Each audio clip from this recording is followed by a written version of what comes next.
Do you get it that whatever you're focused upon, you are adding momentum to? Do you get it that you can find resonance with unwanted things, and that's what momentum is? Yeah, I get that. Do you get it that when you find resonance with unwanted things, you are not resonance with wanted things, and that's why you feel negative emotion? Isn't it lovely to have a guidance system that's letting you know incrementally what you're doing so that you can just start fresh today, do your best? Esther said to us, Abraham, I refuse to accept that I have to wait clear until tomorrow to get positive momentum going again. Just because the train left the rails, does that really mean that I have to go through a whole day and then go to sleep? We said you could meditate. Meditate is helpful because when you meditate, you quiet your mind. That stops momentum. Or you could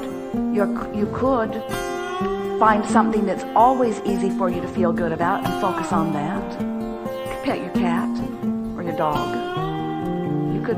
There are things that you can go to that every time you go to them, mentally, you find relief or absence of resistance in them. You don't have to wait until tomorrow. We're just suggesting that if you do it every morning, and then as you do it, then you become more aware of when you're doing it and when you're not doing it, when you do it on purpose. And you know what the best thing about doing something on purpose is? The best thing about deliberately lining up with who you really are, the best thing about identifying a desire and focusing on it and feeling good feeling emotions flowing through you while you focus upon it, the best thing about that is that as the revelations and realizations begin happening in your life, and they will, you'll recognize your part in them. That's the best part of becoming a conscious, deliberate creator, is that you'll recall, oh yeah, I remember I did a focus wheel about that. I got myself feeling really good about that. I know I left my resistance behind about that. And now here's evidence of the shift in my vibration. You all are in such a good position because you have this platform of well-being that you stand on. And you have absolute free will to focus, freedom beyond description. And you have source energy already knowing everything that you've asked for and all that you want all queued up for you. And you have an emotional guidance system within you to let you know in every moment how you're doing. And you have this keen awareness that gets to recognize all the motion that you are making. In other words, talk about a creative experience. As sculptors, you never take a big glob of clay and just throw it down on the table and then say, oh, I thought it would turn out better than that. You want to get your hands in it. You want to convey to the medium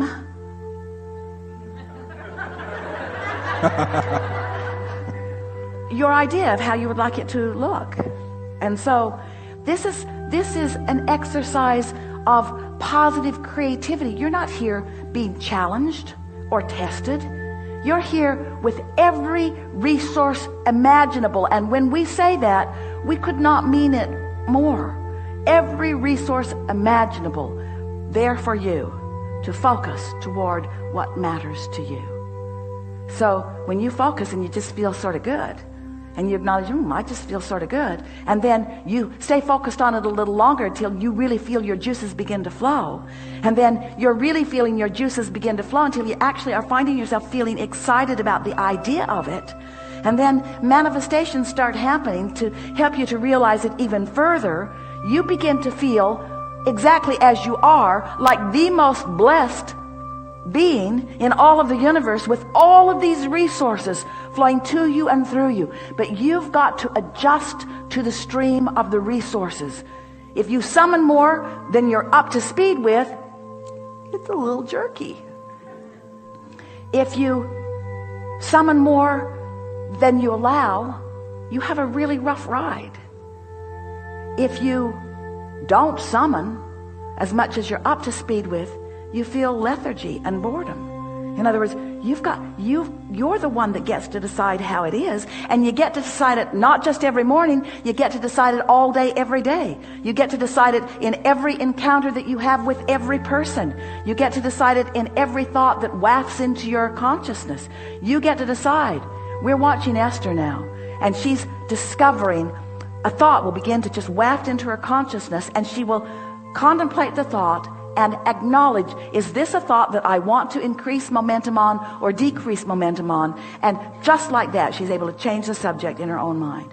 This is a new understanding. This is law of attraction at its most advanced understanding, you see. That's helpful, because that was going to be the next tidbit, is when I'm interacting with people that are on lower flying discs and they throw a dart at me because they don't agree with where my stance is, and there's that here's the thing about that. You get what he just said, don't you? So the other day, Esther had a thought. She really pushes my buttons, Esther thought. And then Esther had this very clear thought, standing there's a great big old button out there. Push it, go ahead, push it, just push it. I dare you, push it, push it. Sure enough. So first of all, you get what he's talking about, the lower flying disc. We've been talking about get on your high flying disc. Then there's the Henri disc and so on. It's like the seven dwarves. So when you accept that everything that comes into your experience is because there is somewhat of an active vibration about it within you, or it wouldn't come. Now, at first this is a little hard for you to accept, but once you accept it, then you feel kinder toward the button pushers, because you realize you put the button out there for them to push. And the good news about that is, until you had this encounter, maybe in this moment on this day, you didn't realize that button was so active. And so, but now people have started pushing it. Don't you find that? Don't you have sort of days that seem to follow a theme? Aren't there just days that follow a theme? You didn't realize you had that theme button out there, but so many people just walked in and said, oh, boom, oh, boom, oh, boom. Until you say, is everybody going to do that? And we say, until you remove that button and replace it with something that you would rather that they pushed, you see. So Esther had, you ready for this? Leading edge creators, at her on the leading edge, understanding law of attraction. You are. Can you feel the advancement in the understanding of law of attraction in this conversation? So Esther has been doing a process. In fact, she's putting together some booklets to make available for you in case you want to follow her morning ritual. She's been doing it for a while and loving the experience of it. So the process, at one point, she comes to this place where she takes 12 people that she's likely to interact with today and calls them her dominant co-creative partners. And it's a range of different people.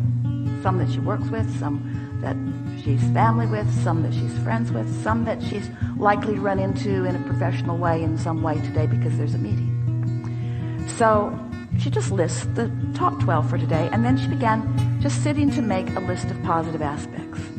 And what she began to notice, she was writing things because her reason for wanting to write these positive aspects is because she's wanting to tune herself to the best of them. Makes sense, doesn't it? So she's finding herself writing things like steady, hard worker, efficient, effective.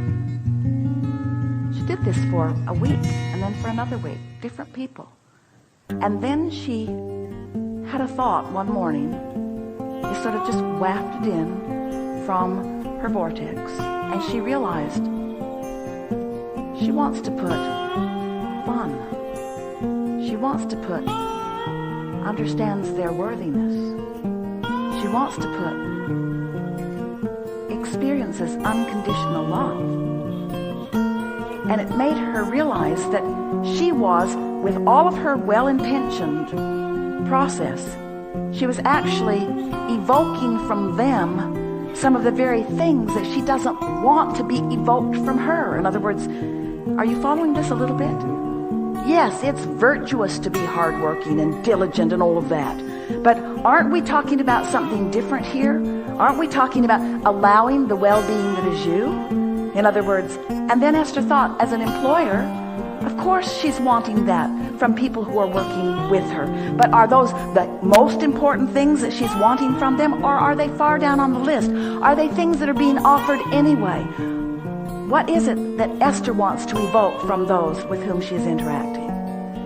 And this came on the heels of a conversation that we've been having about unconditional love, about how you look out into the world and you notice a condition, let's say a good one, and then you have a good feeling response to that condition. And so, because you like to feel good, now you look out into the world for other good feeling conditions. And sometimes as you look out there for those conditions, you find a not good feeling condition. And now it feels to you like the condition needs to change so that you can feel good. And we say, isn't that the perfect definition of conditional love? And so we've been talking about what you are wanting to do is create an atmosphere, a vibrational atmosphere or climate or environment around you, so that you are offering a vibration, so that you're setting up your buttons that will be pushed by those who are coming into contact with you. You're wanting a vibrational environment, and you want to be responding to life from that, not from the conditions that are out there. Are you following us just a little bit? So when something occurs in your life experience, a good question, Esther's been asking it a lot of herself recently. All right, am I responding to a condition that's out there over which I have no control? Or am I responding to the climate that I have been practicing? And so now, you're with us, aren't you? So now, Esther's writing her list of positive aspects of people that she cares about, and realizing that she is actually placing conditions upon them. She thought, this is how we all got trained that way. This is how we got trained away from our own guidance into jumping through hoops for others. They gave us rewards for being diligent. They gave us rewards for showing up on time. In what case did anybody give you an award for having the most fun? When did they give you the award for coming in unconditional love? I know that you're here in unconditional love, but did you get anything done today? And so there's a sort of reorienting that you're wanting to do with those that you care about, you see. We know that this was way out here on the leading edge, but it is so core to every relationship that you have, because when people are yanking your chain or pushing your buttons, or they seem to be on a lower flying disc and you're responding to them, and you say, oh boy, my life would be so much better without you, or if you were different in this way or in this way or in this way. And we say, this is what's going on in your world. You're saying, you all need to be different than you are in order for us to feel good. And so we will put these restraints or these controls upon you, when what everyone has to understand is that you equal your own point of attraction, and there are not going to be enough laws or enough jails or enough bombs or enough influence, enough controlling of conditions for you to live the happy life that you want to live. It's an inside job, you see. So you get up in the morning, you reach for the thought, and you practice it until you've really got it, and before you know it, you're moving through your world, and all good things are coming to you, and others are looking at you, and they're saying things to you like, I don't know why, but I feel my very best when I'm around you. They're saying things to you like, you bring the very best out of me. I'm more brilliant when I'm with you than at any other time. I'm more funny when I'm with you than at any other time. I feel the very best when I'm with you than at any other time. Don't you want to elicit that from your mates and from your children and from your co-workers and from strangers on the street? Isn't that who you are? Isn't your point of attraction everything? And is their point of attraction any of your business at all? And is the way they behave, is it up to them to change their behavior so that you can feel good about their behavior? Or is it up to you to change the way you look in general, so that you're sifting and sorting and seeing that which is a vibrational match to what's active within you? These are the secrets of the universe, friends. This is living life in the way that you have intended. Thank you.